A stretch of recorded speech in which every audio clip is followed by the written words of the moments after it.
The Albanese government just made a huge announcement which affects a lot of migrants here in Australia.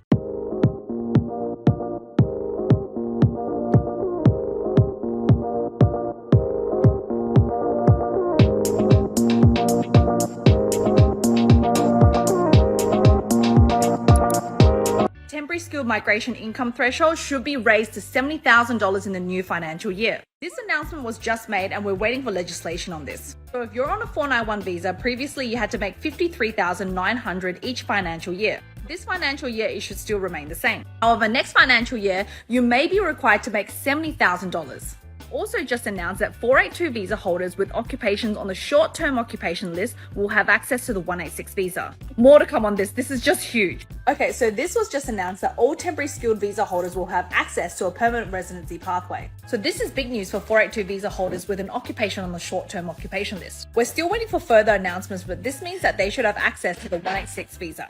Okay, so I want to explain this whole TSMIT thing and how it affects visa holders here in Australia. This is the current legislation, so we're waiting for the new legislation to be released. But TSMIT is a definition. So if you look at the requirements for a 482 visa, it says that the visa applicant has to be paid at TSMIT level. Now I want to explain how this connects to the 491 visa. First of all, if you look at your 491 visa, there's no conditions related to salary. However, the whole TSMIT thing comes into play when you're applying for the 191 visa, which is the permanent residency pathway for the 491 visa, which is the whole purpose of it. You see dot point 3 here, to be eligible for the 191 visa, you must have had a taxable income above the specific income threshold. And if we go back to the first legislation I talked about, the specific income threshold at the moment is $53,900. Now, yesterday it was announced that this specific income threshold will be increased to $70,000. So that means if you're applying the definition strictly, then it should apply to 191. Now, I do agree this salary increase is quite a hike. It's quite a lot for regional workers in Australia. The only thing I can think of is if they remove the income threshold part for the 191 visa. So I hope that clarifies it for everybody. It applies to 482 visa applicants, it applies to 186 visa applicant. It's not a condition of the 491, but as a requirement of the 191. So you might as well say it's a condition of the 491.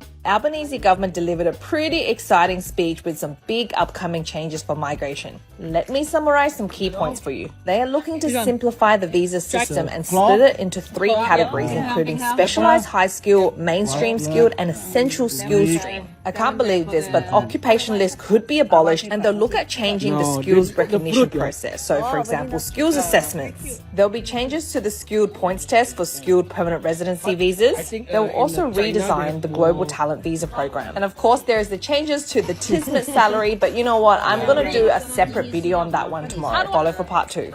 Let me summarize some of the key takeaways in the speech made by the Albanese government last week. First of all, there should be a permanent residency pathway for all temporary skilled visa holders by the end of 2023. Now, I do think this mainly refers to 482 visa holders with occupations on the short-term occupation list. You'll probably still need to meet the requirements for the temporary residence transition pathway, which is working for your employer for at least 3 years before you apply. The visa system should be reduced to 3 simple categories: the specialized skills stream, the mainstream skills stream, and the essential skills stream. Apparently, the occupation list is going to be abolished and the skills recognition process is going to be reformed. So how we do skills assessments is probably going to change. And there's going to be changes to the point system currently, which is going to be super interesting. There's a few more changes, but I'll discuss that in a separate video in part 2.